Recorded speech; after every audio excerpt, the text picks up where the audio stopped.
Peace and blessings, y'all. In this corner boxing 24. Good evening, good evening. How's everyone doing this evening? Hope everybody's doing pretty good. I'm doing pretty good on this side as always. God is great, God is good, and I definitely can't complain. Pardon me. So, we got us a super bantamweight blockbuster fight on our hands tomorrow in Japan between Stephen Cool Boy Steph Fulton and Inoue, okay? Again, this is a super bantamweight fight, and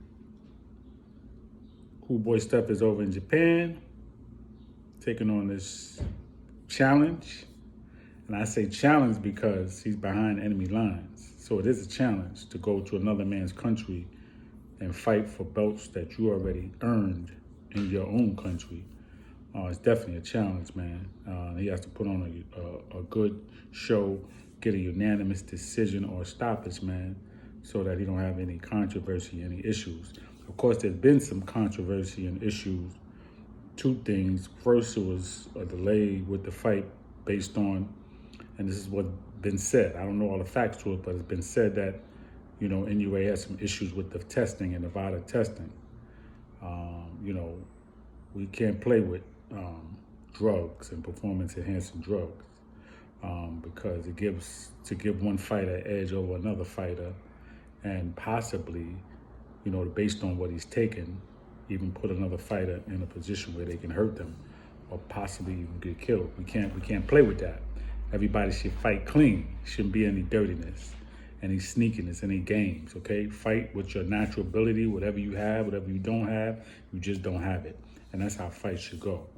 So that was the first issue. The second issue has been the hand wraps and Fulton's trainer, why he'd had some issues with that.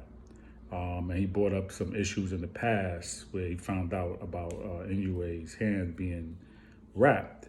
Now, it's been said that Inoue has some hand issues.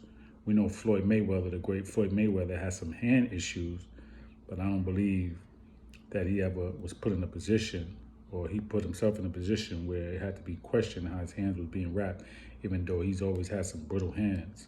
So when you're putting tape on direct skin, it's not right, okay? And we don't want that. We don't want tape and gauze and tape and gauze, gauze and tape, gauze and tape. Turns into a cast. And then when you put that glove on, it's smashing. We don't want that, okay? We had that issue with Margarito, where Nazim Richardson went into the dressing room and saw his wraps and questioned that and went and got the commissioner and came back, and they had to do that over. You know what I'm saying? And also there was an issue with Trinidad with that hand wrap. When Bernard fought Trinidad, it was a similar issue, right? So we can't have one fighter having an edge over another because of, something like that. So those has been the two issues with this fight, and we hope everything gets cleared up. So Wahid, the trainer of Stephen Fulton, is definitely going to be very alert in that dressing room, and he says if he doesn't like the way Inoue's hands is being wrapped, then he's going to call a fight off. Now, Stephen Fulton didn't want him to bring up the issues. He said that he would beat him no matter what kind of wraps he had, but his trainer said, no, my job is to look out for you as my fighter and not put your health at risk and your life at risk. And so I'm going to say something, and that's what he did. And he did the right thing. That's what we should do. A trainer is, has a certain relationship with a fighter, man. It's a bond. It's a brotherhood. And if you're an older person, it's a younger fighter. It's like a father-son type of relationship, man. But it's a bond there, man. And you don't want to put your fighter at risk, just like you wouldn't put your own family member at risk, right? Your own son or your own nephew, your own brother. So that's the kind of bond that they have. And I'm glad that he spoke on it. And we're looking forward to everything working out okay and it being a good fight. Now, I feel, Fulton shouldn't have had to go to Japan to fight this man with the accomplishments that he has and things that he has done. That man should have came to America. They offered more money, I guess. He went with it. There's nothing wrong with that if that's what you feel you want to do. But I just don't feel that he had to do that. Okay? What Devin Haney did with Kambosos, that really shouldn't have been done. But when you're dealing with top rank, when you're dealing with Bob Arum, anything can happen. And it was so disrespectful to me that Devin Haney not only had to do it once, but he had to do it twice. Once he beat him and beat him convincingly like he did that first time, that second fight, that should have been in the contract. If I beat him, the second fight is in America. There's no way that fight should have been in Australia twice. Shouldn't even been there once. He didn't have that kind of status. He didn't have that kind of following for that fight to even be there, okay?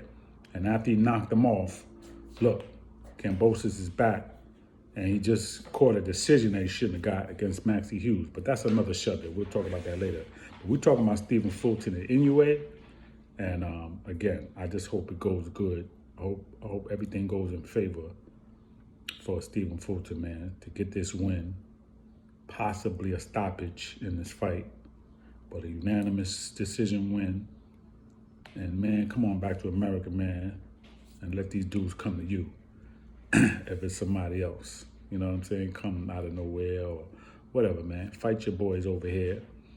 And, man, listen, maybe it's time for you to go up to featherweight and make some noise up there, all right? So that's all I really got. Remember, Japan is 14 hours ahead of us, Eastern Standard Time. So I believe ESPN will be showing the fight. I believe it's 9 p.m. tomorrow. You just have to look on your channel, but it will be showing on ESPN. So that's it. That's what we got, man. Peace and blessings, y'all, in this corner boxing 24. Oh, pardon me. Stephen Fulton is 21-0 with 8 knockouts, and Inoue is 24-0 with 21 knockouts. He got some power, he got some pop, but Stephen Fulton is a great boxer, good defensively. He engages sometimes a little bit more than he has to. I saw that with Figueroa, with Brandon Figueroa, the heartbreaker. He really didn't have to engage with him like that, but I think he just wanted to prove that he could take a shot and give it just as well. But, man, you got boxing skills, Fulton. You're a great boxer. You got good defense. You know how to control the range, good movement, footwork. Man, listen, box. You ain't got nothing to prove, man. Box the dude's head off, and if the knockout comes, you take it. But you ain't got to take no unnecessary hits, trying to stand in here, especially now you're maybe a little bigger, maybe a little stronger. Again, don't get caught up in knockouts, man, because somebody got 20 and somebody got 10. He got 21 and Fulton got 8. Don't get caught up in that, man. It's a different level of fighters that they have fought, different level of competition. Everybody's not going to be knocked out. And if you ain't really going for the knockout, sometimes you're not going to get it. Sometimes you will. But it just depends on who you're fighting and what you're looking for. And sometimes if you stay at a weight too long, your power doesn't stay there. Your power doesn't convey. Your power is not there. Sometimes you got to move up. Like Devin Haney, again, don't want to stay on it, but Devin Haney probably needs to move up to 140, and then his power will translate because his body is still growing. You see what I'm saying? 135, he's been there so long that his power's not really showing anything, so he got 15 knockouts in 30 fights. But if we move up to 40, he probably gets some stoppages because now it'll correspond with the weight and him having to take off less weight. Them 5 pounds make a difference, right? Whatever he's walking around in, to take off 5 pounds less, it'll translate into him having that power and that snap in his punch. And so, that may be the thing with Stephen Fulton. He may need to think about that going forward. I don't know. I'm just throwing it out there. You know what I'm saying? I don't know what their game plan is and what they're doing, but I'm just saying, he's a great boxer, and I'm looking forward to the fight. Peace and blessings, y'all. In this corner, Boxing 24.